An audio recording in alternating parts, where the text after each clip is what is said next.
When people meet a professional comedian, I think they might expect you to be on all the time. And is that a pressure? Because, do they say, oh, that wasn't funny?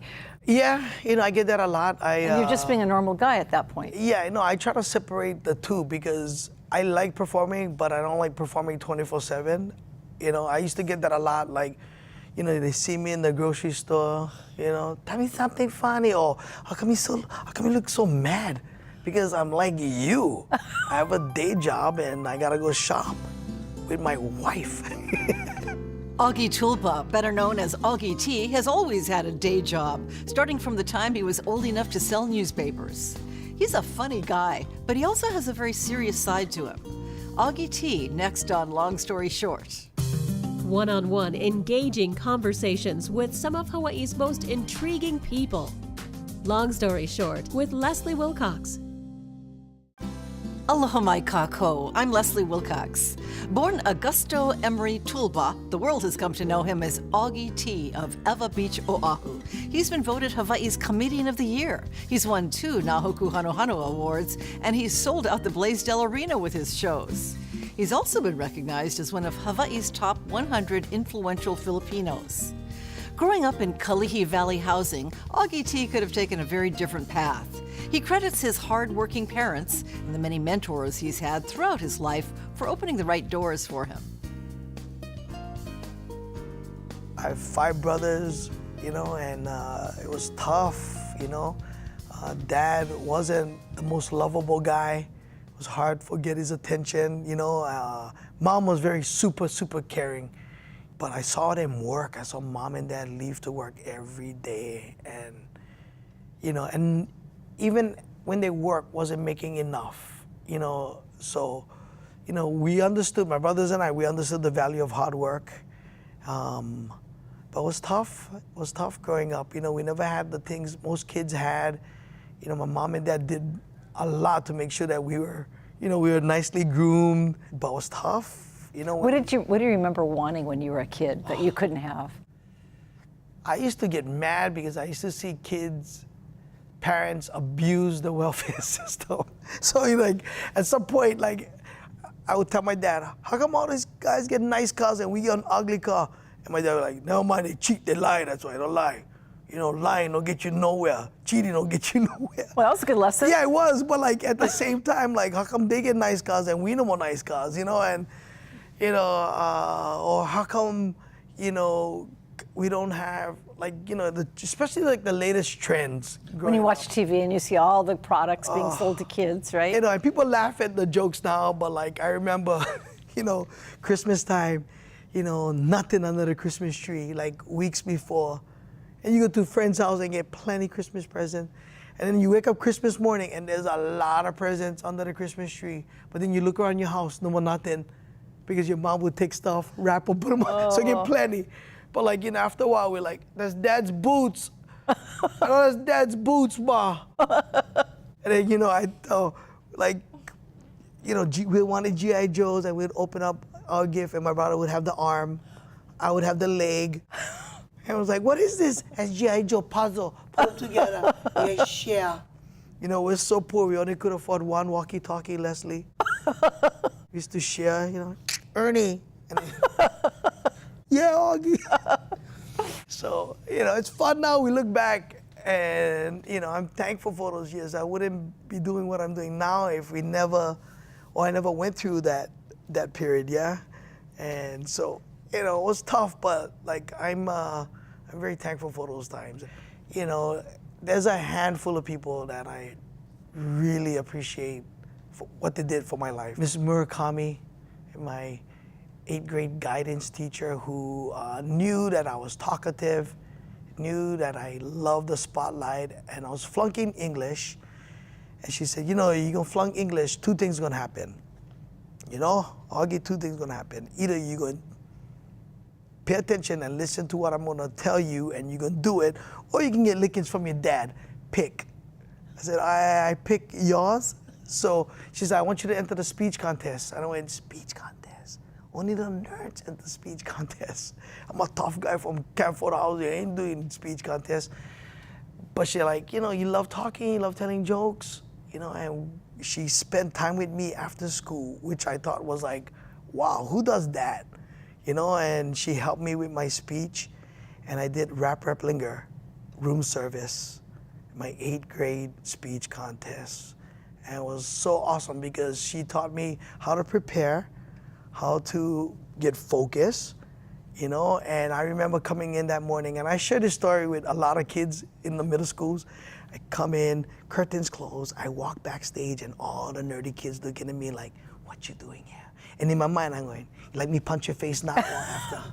But because I prepared, I was focused, and there was a confidence that, I never felt before because, I like talking and I use that to get out of situations, but I never knew that using that was going like take me to the next level and help me see what I always wanted to become. Because in the 4th grade, I saw Andy Bumatai do comedy.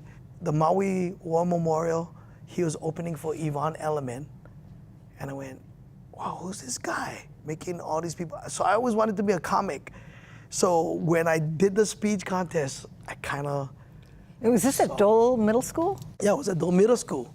When I saw him make 3,000 people laugh, I knew that's what I wanted to become. So doing the speech contest helped pave the way to what I really ultimately wanted to become, a stand-up comic. So kudos to Miss Murakami. And what about somebody else? And at Farrington, Mr. Gary Cow, you have electives. And of course, growing up in public housing, my dad wanted me to do automotive.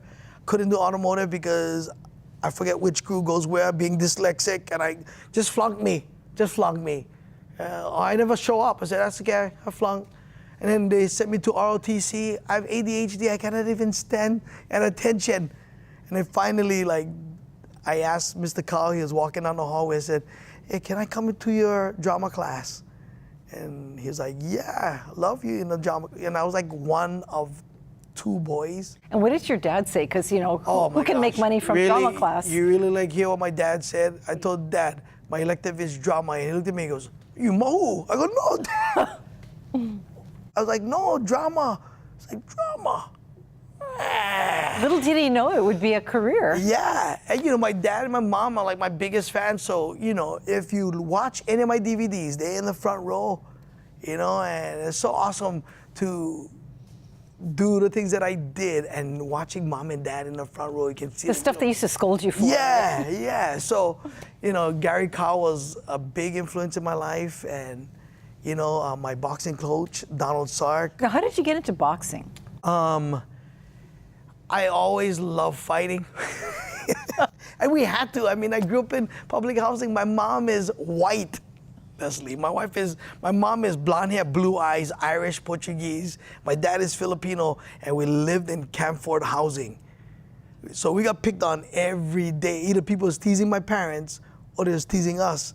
So my dad made me and my brothers go outside and box so that all the neighborhood kids see that we could defend ourselves, right? Yeah, because there must have been some much bigger kids living. Yeah. So we got good at boxing. I went to the gym, and I loved the whole aspects of boxing. I love how, I love boxing. I love the discipline and how it helped me see the world, really.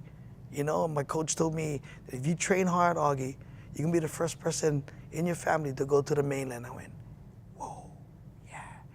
And I worked hard, trained hard. I went to Los Angeles, I saw Disneyland, and that was it. Another, awakening for Augie, if you work hard and you train, you can see Your world got bigger. Yeah. So, very thankful for those people. Hawaii comedian Augie T started working long before his comedy career began. He learned at an early age that if he wanted money, he would have to work for it. I started working very young. I grew up in public housing, so there was a side of me that, knew that I had to get money. I had to have money in my pocket to get stuff because we never have anything. So papers, and I worked at Jack in the Box when I was 15 years old, and I saw Kapiolani Medical, part-time with benefits, $7.25, and I went, that's the same amount of money my dad makes. So I went, I applied, 16 years old, and Mrs. Kawamoto at that time was the director at Kapilani Medical. Was like, how old are you? I was like 16. And I was just like, I need this job, I like this job. And we made a deal. I said, if I'm sick, I call in sick, or I'm late once, you can fire me. And she thought, oh, that's an easy bet. And I ended up being there for 16 years. And how did you get there? I caught the bus. What gave you the confidence to go as a teenager and apply at Kapilani Medical Center? Well, you know, I boxed all my life, and so boxing gave me a discipline. Like, I know, like, in order to make it in life, you have to work hard, you know, and in order to achieve your dreams, you gotta be dedicated and focused. And, you know, I understood all that from boxing. And in high school, I made my girlfriend pregnant. That kind of threw a wrench in the machine, and it forced me to work. But I always knew how to work. I always knew that, you know, you needed to do something to get money. And, you know, I was just driven to just work hard and provide for my family, even at one young age. So, you know, that helped for most kids. And I tell them, you know, you might not be as lucky as I was. You know, I was just kind of motivated to get on the bus. But you were playing child support as a teenager? At 16, I became the Golden Gloves champion. I boxed. I was like PAL champion. At 16, I entered the Golden Gloves. I won the Golden Gloves. And at one time, I was ranked 7 in the U.S. for boxing at a junior flyweight. And then I made that mistake. You know, I don't call it a mistake because I love my son, but like I did. I made a mistake and made my girlfriend pregnant. And with that came responsibility. So my dad was like, hey, boxing, you have to go work because I'm not supporting your kid. It was tough working at Jack in a Box, you know, knowing that you have to pay for medical. And I wanted my son to carry my name, so it was important for me to work hard so that I could be a good example for him growing up. But I wasn't making enough money. So I applied at Kapilani Medical, I got on the bus, and I wanted one interview that day.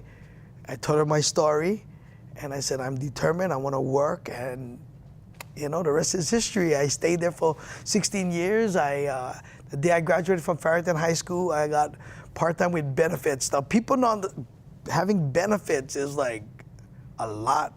You know, they were able to cover my medical expenses, and because I worked at the hospital paid for the other half. So I was able to, you know, take care of my son and, you know, provide.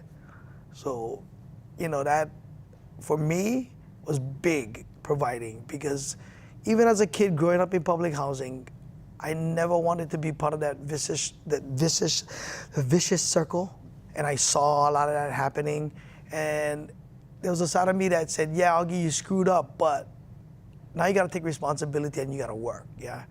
And that's what I did. So did you marry after you had a baby? Yeah.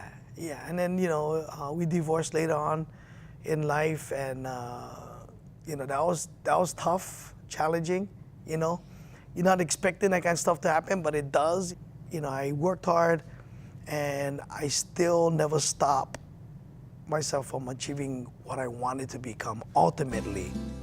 Augie T embarked on his dream of becoming a stand-up comic in 1991 after he won an open mic contest at the old Honolulu Comedy Club. It didn't mean he could leave his day job, but new doors started opening for him. 2 weeks into doing comedy, I bumped into Andy Bumatai at Kapilani Medical. You know, the guy that I saw, right? Yeah, the guy that I saw in the 4th grade do comedy. So I'm pulling my machine out of the elevator, and I go, it's Andy Bumatai. And I probably passed him like 4 or 5 times, and he went, you like, talk to me, just talk to me. And then we ended up talking like the whole night. Guys come up to him always saying, oh, I like being a comic, how do I become a comic? But I wanted to be a comic. It was my idol, right? And we spent hours talking. He told you you don't have to swear, you don't have to be profane in your act. Mm-hmm.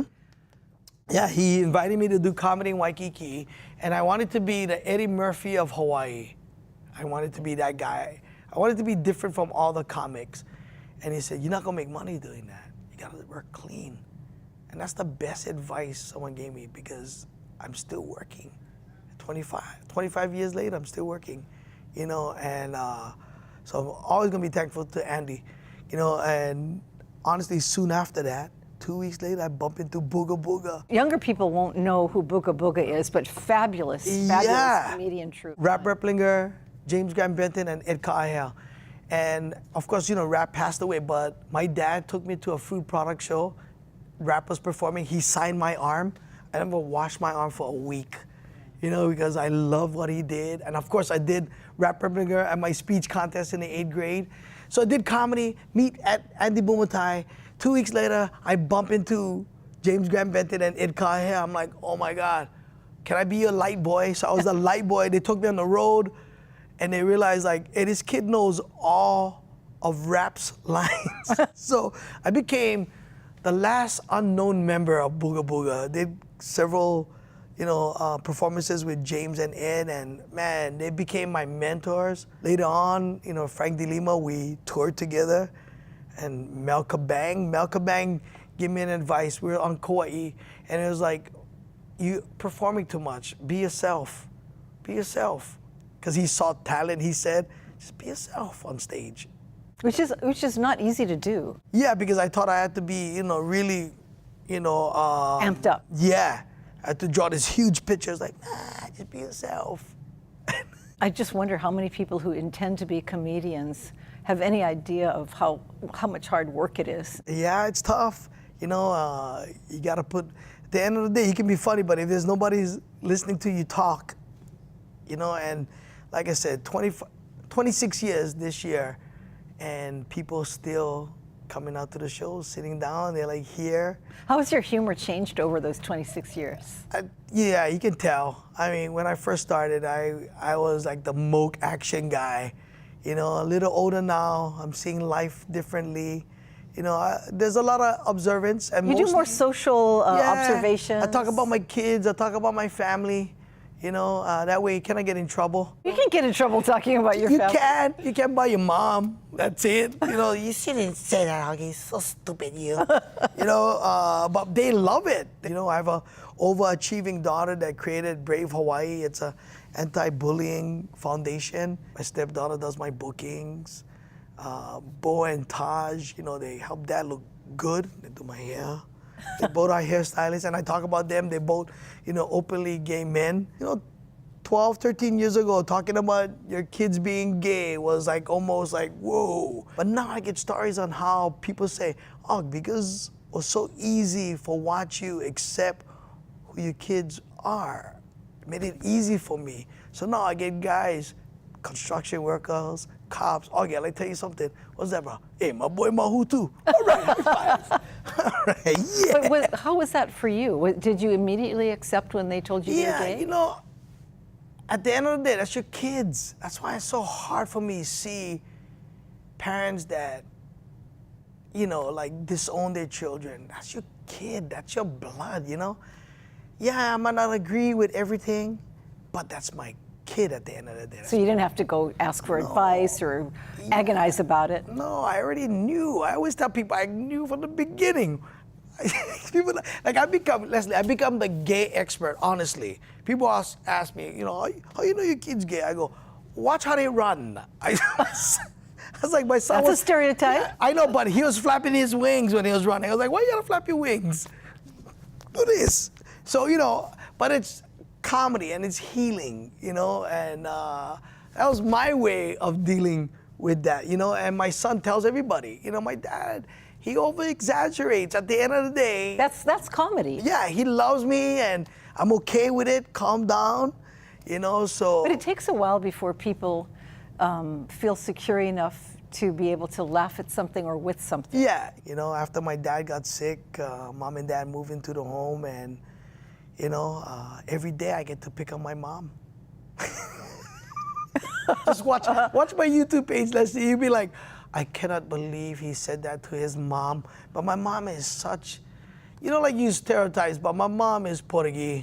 My mom is, she says the most funniest things. We were up in Makawao at a silent auction, and my mom was like, Trying not to bid. I'm like, Ma, how come you get your hand covering your mouth? it's on silent auction. No, you can talk, Ma. You can talk. How come they call it on silent auction if you can talk, Augie? Stupid that is kind of auction. Why not just talking auction? Why gotta be silent auction? Comedian Augie T can find humor in almost any situation and make people laugh. But that doesn't mean he thinks everything is funny or that he hasn't wrestled with his own demons. You have a life coach. Yeah. How did that happen? And what does that mean? Oh man, it was a really dark time in my adult life. You know, I was helping a company. I helped him build his company, did really well, and then out of nowhere, he just kind of left. Left me, you know, like how I'm going to support my family. Now, because I have bad memories of growing up poor, that's like my biggest fear, like not being able to provide for my family. So I was talking to somebody, and they referred me to my life coach now, and we talked, and a lot of those fears is because of growing up. It goes way back, doesn't it? Yeah, and you know, there's so much good in us, and there's so much bad, and when we learn how to manage all of that, you know, and I think we don't ever stop learning. We should be coachable all the time, you know. So yeah, I have a life coach, but I have other coaches, my wife, you know, and you listen. Yes, he You just always helped me. have, Well, I actually. try with my wife. So with the life coach, did you find out anything that made you was kind of one of those aha moments? Yeah. Oh, you don't want to ever look back, you know, and I think, you know, I learned that you develop a lot of your thinking from the age 0 to 8. And it was hard going back, looking at, you know. You developed ideas that you still held many years later. And you cannot blame your parents for that. You blame yourself.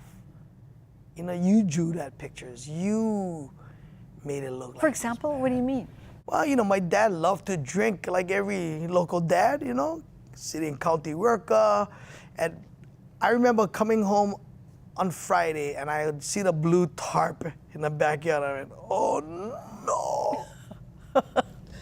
They go drink, go get loud, go get fighting, you know, and I was like, I used to have nightmares, you know, and not so much them drinking, but the arguments after, you know, and I really blocked it out, and I think because of that, you know, and a lot of the insecurities of like why I wasn't, you know, cuddled by my dad, you know, so it's kind of weird how, you know, you blocked that off, but you made this really bad picture of life, you know, because, you know, you saw bad examples and, you know.